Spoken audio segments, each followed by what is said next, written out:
Assalamualaikum warahmatullahi wabarakatuh. Selamat pagi kepada Ibu Zurika Lubis, SEMSI, selaku dosen pengampu pemeriksaan akuntansi, dan selamat pagi juga buat teman-teman sekalian. Baik, perkenalkan nama saya Nurul Hayati Pane, NPM 251700101. Di sini saya akan menjelaskan mengenai materi tentang laporan keuangan dan laporan audit. Baiklah, langsung saja kita masuk ke dalam materi, yaitu yang pertama, apa sih itu laporan keuangan? Laporan keuangan adalah sebuah catatan informasi keuangan pada suatu perusahaan dalam satu periode yang dapat digunakan untuk menggambarkan situasi kerja perusahaan. Di dalam laporan keuangan berisi pencatatan transaksi, baik itu pembelian, penjualan, maupun transaksi bisnis lainnya yang bernilai ekonomi dan moneter. Laporan keuangan ini dibuat oleh bagian akuntansi untuk dipertanggungjawabkan kepada pihak manajemen dan pihak perusahaan.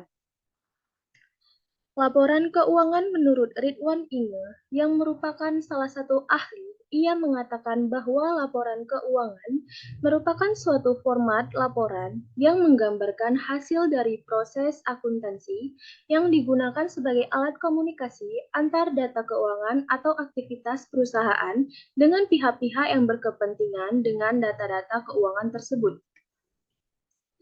Terdapat jenis-jenis laporan keuangan. Terdapat 5 jenis, diantaranya adalah yang pertama laporan laba rugi, yang kedua laporan perubahan modal, yang ketiga laporan neraca, keempat laporan arus kas, dan yang terakhir adalah catatan atas laporan keuangan. Tujuan dari laporan keuangan diantaranya adalah memberikan informasi-informasi. Apa saja informasi-informasi itu? Ada banyak, namun beberapa di antaranya adalah yang pertama memberikan informasi tentang jenis dan jumlah aktiva yang dimiliki perusahaan pada saat ini. Yang kedua, memberikan informasi tentang jenis dan jumlah kewajiban dan modal yang dimiliki perusahaan pada saat ini. Yang ketiga, memberikan informasi tentang kinerja manajemen perusahaan dalam suatu periode.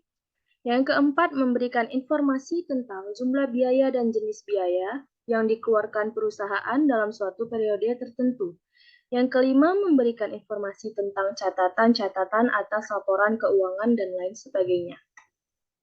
Terdapat pula fungsi dari laporan keuangan, diantaranya adalah yang pertama, untuk mengevaluasi kondisi perkembangan bisnis dan usaha. Yang kedua, untuk menilai kondisi bisnis. Apakah perlu modal tambahan atau tidak? Bisa kita lihat setelah mengetahui kondisi suatu usaha sedang mengalami keuntungan atau sedang mengalami kerugian. Dan yang ketiga, sebagai laporan pertanggungjawaban kepada pihak yang memiliki kepentingan dalam perusahaan. Nah, yang ini adalah apa itu laporan audit? Laporan audit adalah hasil akhir dari proses audit yang menyatakan pendapat auditor mengenai kelayakan laporan keuangan, atau laporan auditor juga menyatakan bahwa pemeriksaan telah dilakukan sesuai dengan norma pemeriksaan akuntan, disertai pendapat mengenai kewajaran laporan keuangan perusahaan yang diperiksa. Laporan audit memiliki beberapa fungsi, diantaranya adalah yang pertama, mengkomunikasikan hasil audit kepada pejabat pemerintah yang berwenang berdasarkan peraturan perundang-undangan yang berlaku. Yang kedua, membuat hasil audit agar terhindar dari kesalahpahaman. Yang ketiga, membuat hasil audit sebagai bahan untuk perbaikan institusi terkait. Yang keempat, memudahkan tindak lanjut untuk menentukan jika ada tindakan perbaikan yang perlu dilakukan terhadap perusahaan. Tahapan untuk membuat laporan audit ada 4. Yang pertama, meminta dokumen keuangan. Yang kedua, mempersiapkan rencana audit. Yang ketiga, melakukan kerja lapangan di lokasi serta menyusun laporan. Terdapat 8 elemen-elemen laporan audit yang belum dimodifikasi. Di antaranya adalah yang pertama, nama laporan, kedua, alamat laporan, ketiga, kalimat pengantar, tugas manajemen, kewajiban auditor, kalimat pendapat, tanda tangan, dan alamat kantor akuntan publik, dan yang terakhir adalah tanggal laporan audit. Baik, sekian saja yang dapat saya sampaikan. Mohon maaf bila ada kesalahan mengenai penyampaian materi.